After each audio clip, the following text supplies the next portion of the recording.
I am Theresa Kettlebottom, and I welcome you to another fabulous episode of Outdoor Adventure. Now, today I am coming to you live from my secondary bedroom in my home.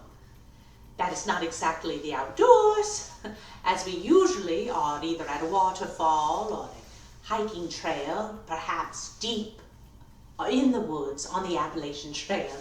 But today we come to you from this bedroom because we are on quarantine and are remote learning for the next 2 weeks, which is an adventure in and of itself.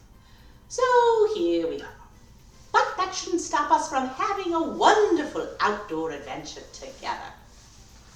There are 3 things that I would love to cover today in our outdoor adventure. 3 things that are vital to camping and surviving in the outdoors. 1, building of fires. So vitally important. 2, fending off attack by bear.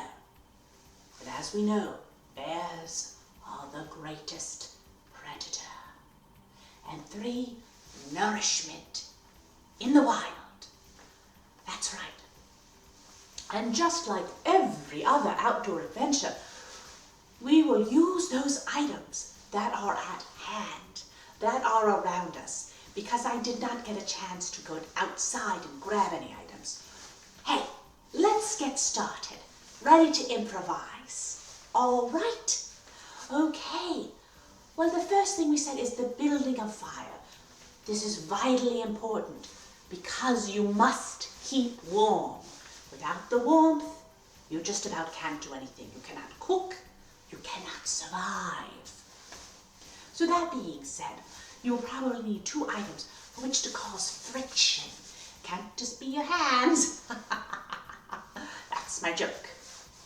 And let's say you do not have a match, which of course apparently I do not have any in this house, because my landlord does not allow for lighting of any fires in this household at all. Everything must be electric.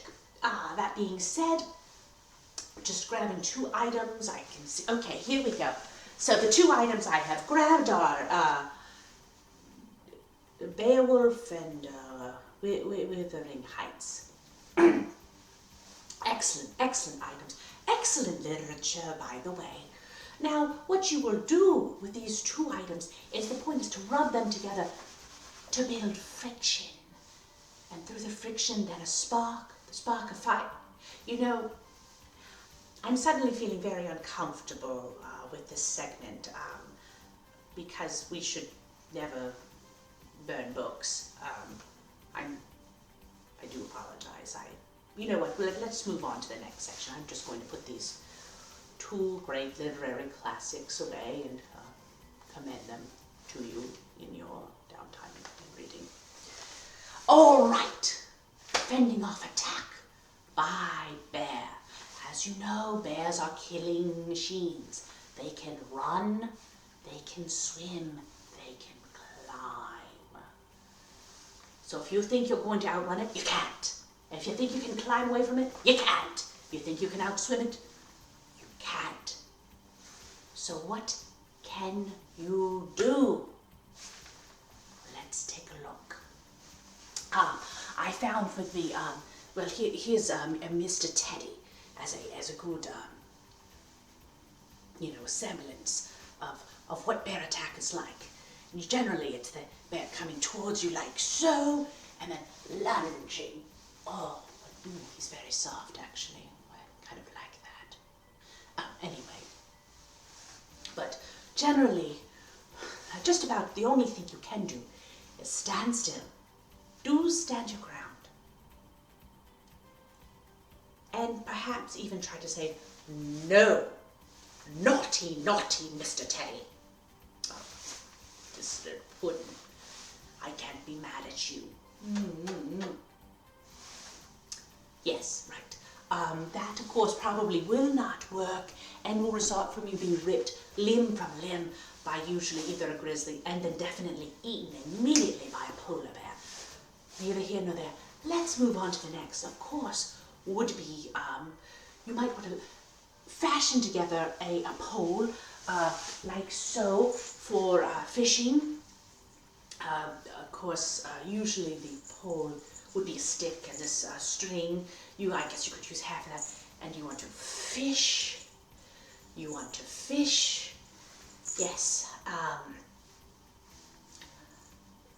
Okay. You know what? Moving on. Or, of course, you go down to the market and you just get a bag of crisps.